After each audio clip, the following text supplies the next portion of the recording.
तो क्या नीतीश को दरकिनार कर मोदी शाह बनाएंगे चिराग पासवान को सीएम?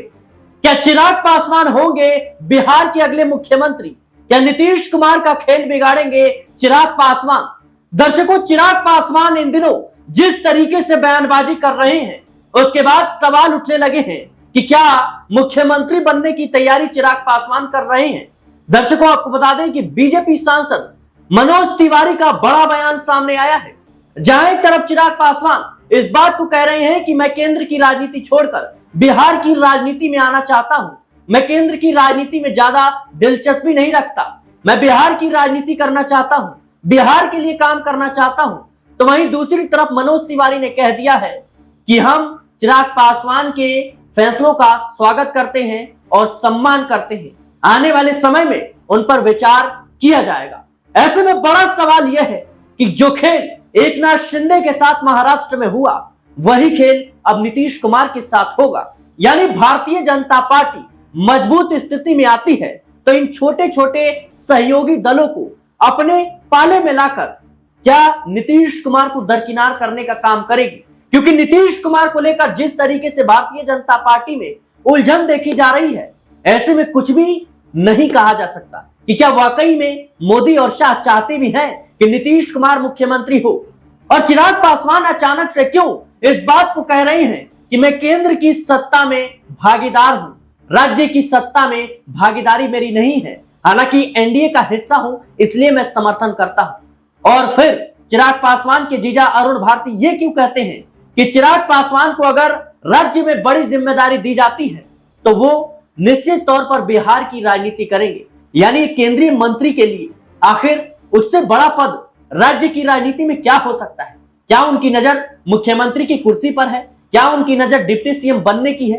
कई सवाल हैं और इन्हीं सवालों के जवाब लेंगे मेरी सहयोगी नाजमिन मौजूद है। नाजमिन, जिस तरीके से चिराग पासवान केंद्रीय मंत्री रहते हुए इस बात को कह रहे हैं कि मैं अगर मुझे बड़ी जिम्मेदारी मिलती है तो मैं जरूर आऊंगा, उनके जीजा ने यह बात कही थी, क्या लगता है आपको कि डिप्टी सीएम भी उन्हें बनाया जा सकता है जिस तरीके से महाराष्ट्र में खेल हमें देखने को मिला? देखिए, चिराग पासवान की बात करें तो चिराग पासवान ने लोकसभा चुनाव में बीजेपी से सीटों की मांग की थी, 5 से 6 सीटों की, और भारतीय जनता पार्टी ने पशुपति पारस के मुकाबले चिराग पासवान को तवज्जो दे के यही कहा कि हम आपको आपके मन मुताबिक सीटें देते हैं। 5 सीटें दी गई और बीजेपी के हनुमान चिराग पासवान ने 5 की 5 लोकसभा सीटों को जिताकर बीजेपी को कद में बढ़ा दिया। तो चिराग पासवान अब इसका कहीं ना कहीं चाहेंगे कि भारतीय जनता पार्टी रिटर्न करे, यानी कि जितना एहसान चिराग पासवान ने भारतीय जनता पार्टी पर किया है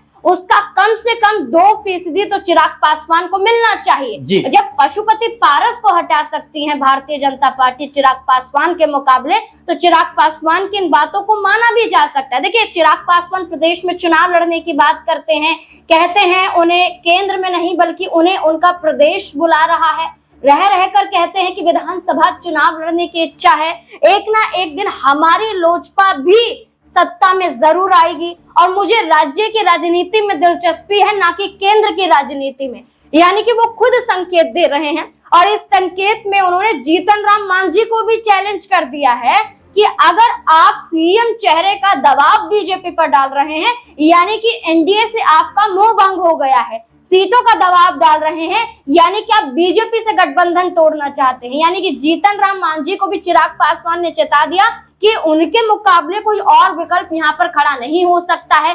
देखिए, नीतीश कुमार को लेकर चिराग पासवान ने तब उनसे मुलाकात की थी जब पासवान समाज का विरोध प्रदर्शन हमने देखा था, तब चिराग पासवान ने नीतीश कुमार पर दबाव बनाया था। जब आरक्षण का मुद्दा था तब भी सरकार पर दबाव बनाया गया था। अब यही चिराग पासवान प्रदेश में रहने की राजनीति की बात करते हैं। और वहीं दूसरी तरफ अगर हम बात करें, आपने कहा कि क्या डिप्टी सीएम उप मुख्यमंत्री का पद मिल सकता है। देखिए, चिराग पासवान तो खुद मुख्यमंत्री पद के लिए कहीं ना कहीं अपनी दावेदारी पेश कर रहे हैं, लेकिन उप मुख्यमंत्री कहीं ना कहीं चिराग पासवान बनाए भी जा सकते हैं। किस आधार पर? बीजेपी के हनुमान 5 की 5 सीटों को जिता दिया। सम्राट चौधरी का जिक्र हरियाणा के मुख्यमंत्री नैब सिंह सैनी ने किया कि उनके नेतृत्व में चुनाव होगा तो बिहार में विजय का झंडा फहराया जाएगा। यानी कि सम्राट नाज़रीन, जिस तरीके से भारतीय जनता पार्टी नीतीश कुमार को लेकर कुछ भी फैसला नहीं कर रही है और ये कहने से बच रही है कि नीतीश कुमार ही अगले मुख्यमंत्री होंगे,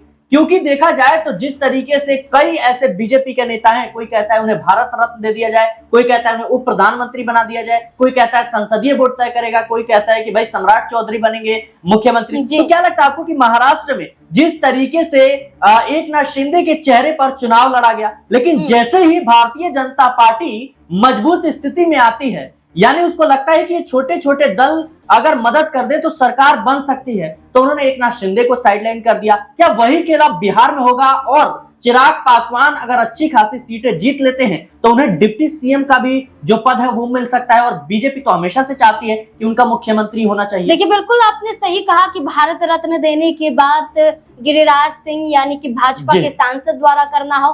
अश्विनी चौबे ने जहां बयान दिया था कि भारतीय जनता पार्टी को अपने नेतृत्व में चुनाव लड़ना चाहिए, जहां ऑफर नीतीश कुमार को उन्होंने दिया था कि उप प्रधानमंत्री का ऑफर दिया जाना चाहिए, उन्हें सम्मान मिलना चाहिए, अश्विनी चौबे ने एक बार फिर से ये कह दिया है कि नीतीश कुमार के चेहरे पर भारतीय जनता पार्टी को भरोसा नहीं है और भारतीय जनता पार्टी को नीतीश कुमार के चेहरे पर विश्वास नहीं, यानी कि साफ है कि नीतीश कुमार के चेहरे पर चुनाव लड़ना नहीं चाहते। आपने सही कहा कि महाराष्ट्र में एकनाथ शिंदे जरिया बने चुनाव जीतने का, और चुनाव जीतने के बाद एकनाथ शिंदे को ही हटा दिया जाता है। देखिए, बिहार में अभी एनडीए गठबंधन की एक भी बैठक नहीं होती है जहां सीएम चेहरे को लेकर हो या सीटों के बंटवारे को लेकर हो। महागठबंधन की तीसरी बैठक तक हो जाती है लेकिन एनडीए बैठक नहीं करता। इसका साफ अर्थ यही है कि क्या हरियाणा के तर्ज पर, हरियाणा में तो मुख्यमंत्री के रूप में नैब सिंह सैनी को लेकर देखा गया,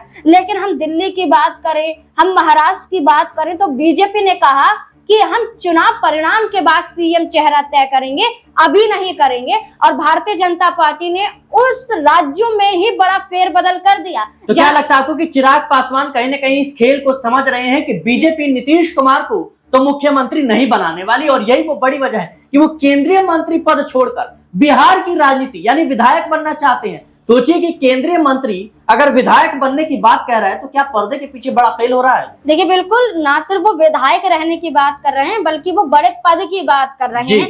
ललन सिंह जैसे बड़े चेहरे जब नीतीश कुमार का साथ नहीं दे सकते, जबकि नीतीश कुमार ने ललन सिंह को राष्ट्रीय अध्यक्ष पद भी दिया। ललन सिंह ने नीलम देवी के मुकाबले मुंगेर सीट फिर से ललन सिंह को दिलाई, चाहते तो नीलम देवी को मिल सकती थी, और ललन सिंह ना तो मंत्री रहते, ना ही सांसद रहते और ना ही किसी बड़े पद पर विराजमान रहते। नीतीश कुमार की बदौलत ललन सिंह ने ऊंचाइयों को छुआ, आज ललन सिंह नीतीश कुमार को दरकिनार कर रहे हैं। तो चिराग पासवान तो दूसरे दल के नेता आते हैं, और चिराग पासवान जब अपने पशुपति पारस जो हैं, चाचा जो उनके हैं, उनका साथ नहीं देना चाहते हैं और बीजेपी के इस फैसले का सम्मान करते हैं कि आपने उन्हें सीटें नहीं दी, तो यही चिराग पासवान क्यों नहीं चाहेंगे कि नीतीश कुमार के मुकाबले उनका कद बढ़ जाए? वो क्यों नहीं चाहेंगे कि प्रदेश में एक मजबूत पार्टी बन जाए?